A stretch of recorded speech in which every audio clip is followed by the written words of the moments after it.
I'm Carol Elliott, Advocacy Chair for the UIBC, Utah's Independent Business Coalition. I'm here with John Perry, my co-chairman, and we want to introduce our first video of an update of this year's legislative session and bills that we're watching that will affect small businesses. You're on, John. Okay, yeah, well, welcome everybody. What we're trying to do here is provide all our members of Utah Independent Business Coalition, UIBC, formerly known as Vestpocket, a good update about once a week on what's happening up on Capitol Hill here in Salt Lake City. And so last week we started off by providing a written report for folks that it kind of kicked off the news for the session. And what we will keep doing is updating a summary of all the bills that we understand to be relevant to our independent local businesses here in Utah. So we invite you to keep checking back either at the UIBC website where you can get this information, or we'll be sending out updates about once a week. So just keep checking for these. And so for this week, the developments for this past week, we're providing this recording to you. We're recording this on January 29. There were a few developments. Perhaps one of the bigger ones was it's apparent that the legislature is going to carry through on its intention to provide a fairly across the board reduction in the state income tax, both with respect to individuals and to businesses. And so Senate Bill 59, that passed the Senate. It would provide a reduction of the income tax rate from 4.95% to 4.85%. That was passed in the Senate, and that particular bill now goes on to the House. Now, there are evidently a few different competing tax cut bills that are circulating in the legislature this session. So we'll see what the House does with this particular bill. From perspective of UIBC, there's an additional portion of this bill that we heartily support, and that is a provision in the same bill, SB 59, which you can find in the written update we're providing. That this would also make exempt from the personal property tax law, which is distinct from income taxes, but with respect to personal property taxes that businesses are supposed to report, it would exempt from taxation supplies used and consumed in our businesses. So we definitely support that exemption of personal property tax on business supplies here at UIBC. And Carol, that's it, maybe you could speak about that for just a second, about the importance of the personal property tax and its effect on businesses here in Utah. So personal property taxes is an expense that local small businesses have to file every year on supplies, computers, fixtures, anything like that is used in a brick and mortar store, and these are taxed as property. And it's a subject that we have worked with the legislature for several years on the fairness of this tax when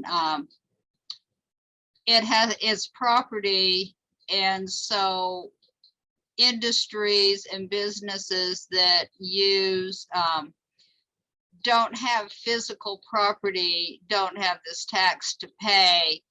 Intellectual property is not taxed, or technology is not taxed, but in a brick and mortar store or restaurant or other small businesses, you do have to pay a tax on the property in your building. So it's an ongoing conversation that is a major expense for local small business.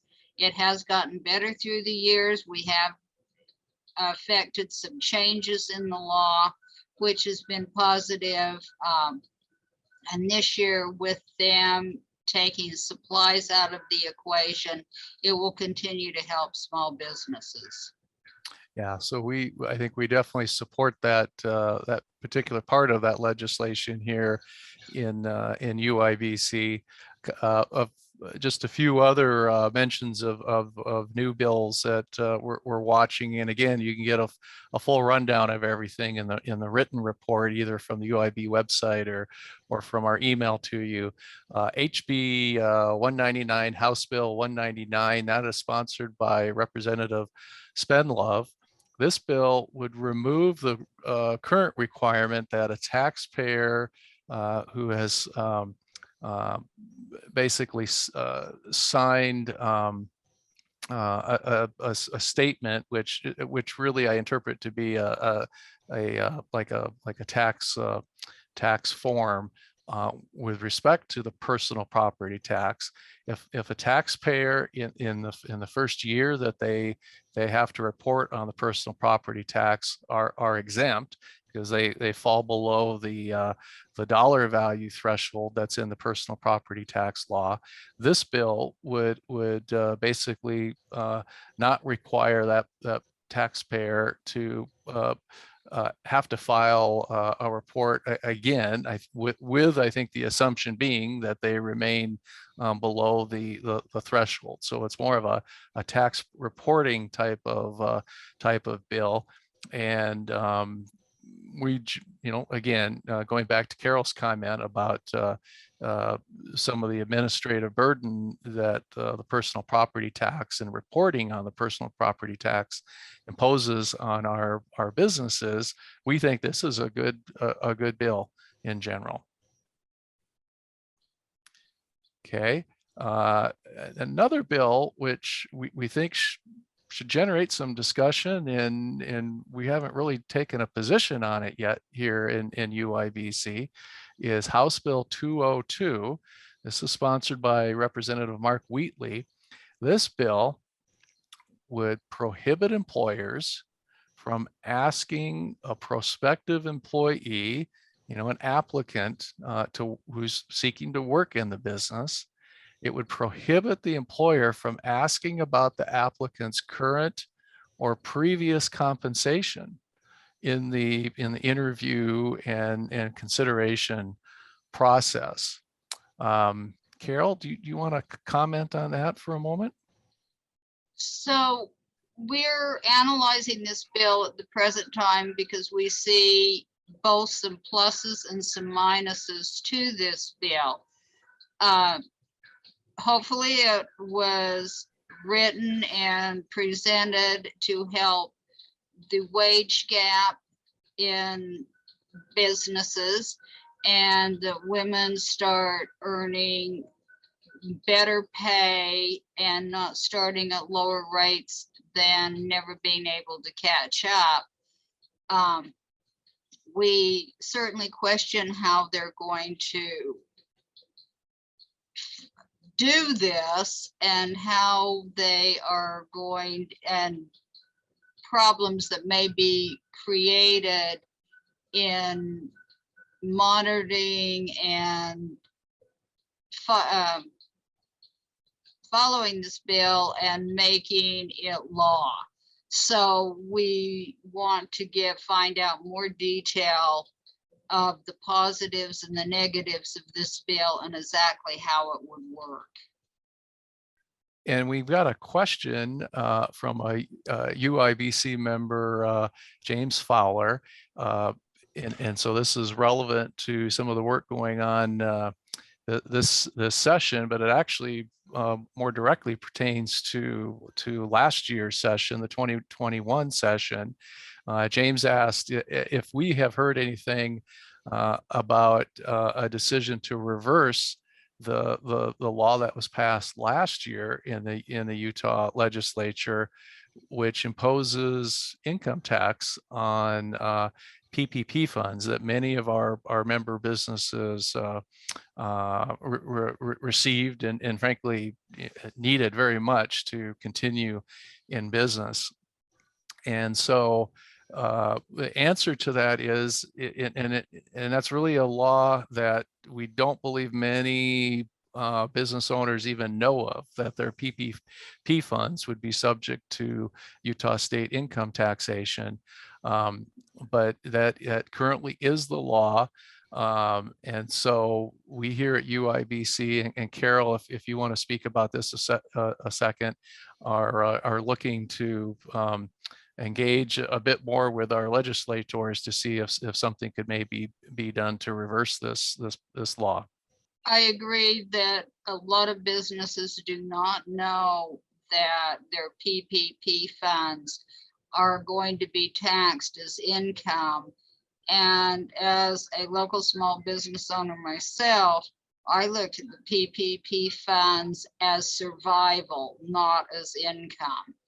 And a lot of other people did too. There would be a lot of businesses that would not be in business today without those funds. So we don't think that the funds that have been forgiven by the IRS should be taxed as income in Utah.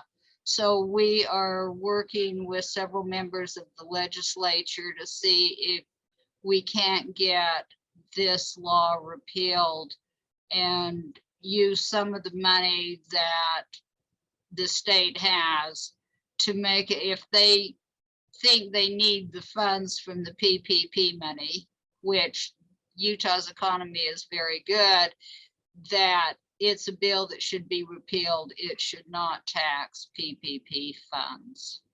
Yeah, so keep watch on this issue. We'll update you as we have news about any developments on our efforts or efforts of others on that particular bill. And we would invite everybody to consider, if you've got a question like James that you'd like to pose for the greater good of everyone. We welcome that. And so you can go to the website at utahindependentbusiness.org, and or if you've got our email addresses, feel free to send us emails as well, and we'd be glad to try and follow up on that.